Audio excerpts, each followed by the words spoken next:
Hello नमस्कार, कसे आहात सर्वजण? मस्त आहात ना? मस्तच राहा सर्वांना. सर्वप्रथम श्री स्वामी समर्थ. तुम्हाला आजचा दिवस खूप छान, आनंदाचा आणि आरोग्यदायी जावो. तर मी आज तुम्हाला दाखवणार आहे की आपण दर पौर्णिमेला काय काय करायला पाहिजे. तर अगोदर सुरुवात होते ती म्हणजे साफसफाईपासून.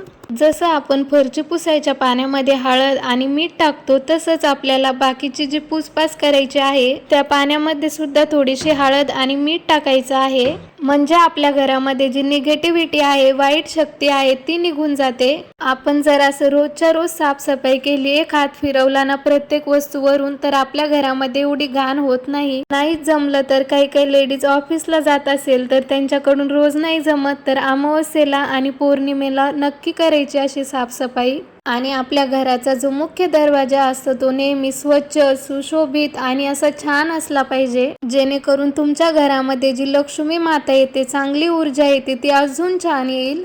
तुमच्या घराचा एंट्रन्स, मुख्य द्वार हा खूप छान असला पाहिजे. जसं आपल्या घरामध्ये एखादा नवीन व्यक्ती येतो तर पहिली सुरुवात ही आपल्या एंट्रन्स पासूनच होते. आपला एंट्रन्स जर असा सुशोभित असला तर त्या व्यक्तीचं मन बाहेरूनच प्रफुल्लित होऊन जाईल आणि आतमध्ये आल्यानंतर त्याला अजूनच छान वाटतं. म्हणजे आतमध्ये येण्याची त्याला इच्छा होते. काही काही लोकांचं बघा, बाहेरूनच बघितलं तर आतमध्ये जाण्याची इच्छा होत नाही आपलीच. तसाच हा प्रकार असतो. म्हणून लक्ष्मी माता आपण जिच्यासाठी एवढी उपासना करतो, एवढे व्रत वैकल्य करतो, पण या छोट्या छोट्या गोष्टी जर फॉलो नाही केल्या तर सगळ्या गोष्टी आपण केलेल्या कदाचित व्यर्थ जाऊ शकतात.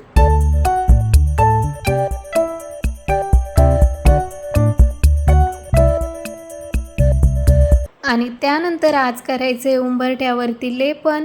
तुम्ही माझ्या बऱ्याच व्हिडिओमध्ये बघितलेला असेल उंबरठ्यावरती हळदीचं लेपन.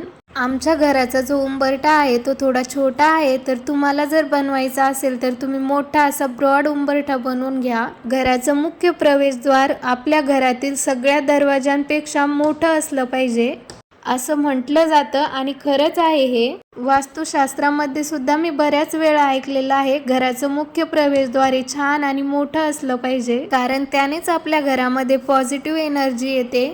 तर बघा, अशा प्रकारे मी उंबरठ्याचं लेपन केलं आणि त्यानंतर उंबरठ्याची पूजाही केली. तर आज पौर्णिमा आहे, तर तुम्हाला माहिती आहे पौर्णिमेला मी सर्व देव उजळवते आणि देवारा पण पूर्ण क्लीन करून घेते. त्यासाठी अगोदर मी देवाऱ्यातील सर्व देव बाजूला काढून ठेवले, देवाऱ्यातील सर्व सामान बाजूला ठेवलं आणि हळद आणि मिठाच्या पाण्याने पूर्ण देवारा स्वच्छ पुसून घेतला.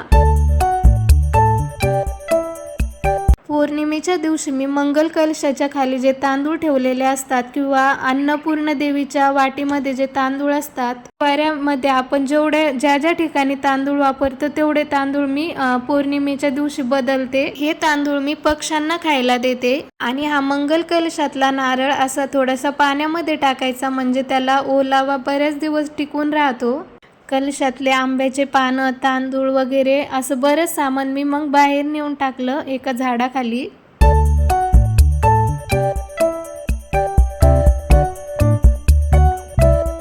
आणि त्यानंतर मग पितांबरीने सर्व देवाची भांडी अशी स्वच्छ घासून घेतली. देवांचे भांडे असे स्वच्छ आणि क्लीन असले की पूजा करायला पण खूप छान वाटतं. तर आठवड्यातून एकदा माझी अशी क्लिनिंग असतेच, पण पौर्णिमेला सुद्धा मी असं साफसफाई करते. तर दर पौर्णिमेला मी सत्यनारायणाची पूजा करते, तर याचा पण पूर्ण व्हिडिओ चॅनलवरती अपलोड केलेला आहे. आपल्या सर्व भांडे स्वच्छ घासून आणि वाळून दिली. त्यानंतर मग या वाट्यामध्ये तांदूळ भरले. नवीन तांदूळ टाकायचे आहेत आपल्याला यात. आणि एक गोष्ट नेहमी लक्षात ठेवायची की तांदूळ वाटीमध्ये टाकल्यानंतर त्यामध्ये हळदी कुंकू टाकायचं, तसे तांदूळ ठेवायचे नाही. मला मंगल कलशाला सजवायला खूप जास्त आवडतं आणि आज पौर्णिमा असल्यामुळे मी देवीला छानपैकी मळवट भरला. असा मळवट भरला की देवीचं रूप अजूनच खुलून दिसतं आणि खूप छान वाटतो मंगल कलश. आणि देवीला सर्वात प्रिय असलेली हळद, देवीला फक्त हळद प्रिय आहे. देवीला काहीच करू नका, फक्त हळदी कुंकू लावलं तर तेच देवीला खूप जास्त आवडतं. तर बघा, असा मळवट भरल्यानंतर नारळ किती छान दिसत आहे. वेळ का लागेना, पण मला नेहमी असं छानच करायला आवडतं देवांचं. असं सगळं छान करायला, स्वच्छ करायला 1.5 ते 2 तास लागतात, पण मला असंच करायला आवडतं. पण मी देवाची एकूण एक गोष्ट मनापासून करते, श्रद्धेने करते. पूर्ण दिवसच आपला कामासाठी असतो, पण आपण देवासाठी पण थोडासा वेळ द्यायला पाहिजे सगळ्यांनीच. मंगल कलशामध्ये मी 1 सुपारी, 1 रुपयाचं नाणं आणि आंब्याची पानं लावते आणि त्या अशा प्रकारे मंगल कलशाची स्थापना केली. मंगल कलशाची स्थापना करताना मंत्र आहे, तो मंत्र म्हणायचा आहे आपल्याला स्थापना करताना. मी अगोदर देवांना स्नान वगैरे घातलं होतं आणि सगळे फोटो वगैरे पुसून घेतले होते. फक्त मंगल कलशाची स्थापना करायची बाकी होती, कारण मला मंगल कलशाला मळवट वगैरे भरायचा होता, तर मला थोडासा वेळ लागणार होता याला. सर्व देवांची म्हणजे आंघोळ घातली, देवांना गंध वगैरे लावला आणि जागेवरती ठेवलं होतं. जास्त वेळ असं देवांना बाहेर ठेवायला पण चांगलं नाही वाटत, त्यामुळे देवांना फुलं वगैरेच ठेवायचं बाकी होतं. तर मग मी मंगल कलशाची स्थापना झाल्यानंतर सर्व देवांना फुलं ठेवले. आता आमच्या इथं मोगऱ्याच्या झाडाला पण खूप छान फुलं येत आहेत. भरपूर साऱ्या कळ्या आलेल्या आहेत त्याला. आता 2-3 दिवसामध्ये त्या कळ्या पण फुलतील. तर बघा, अशी होती माझी पौर्णिमेची पूजा. तुम्हाला कशी वाटली माझी पूजा कमेंटमध्ये नक्की सांगा. व्हिडिओ जर आवडत असतील तर व्हिडिओला लाईक करा, शेअर करा आणि आपल्या चॅनलला सबस्क्राईब सुद्धा करा.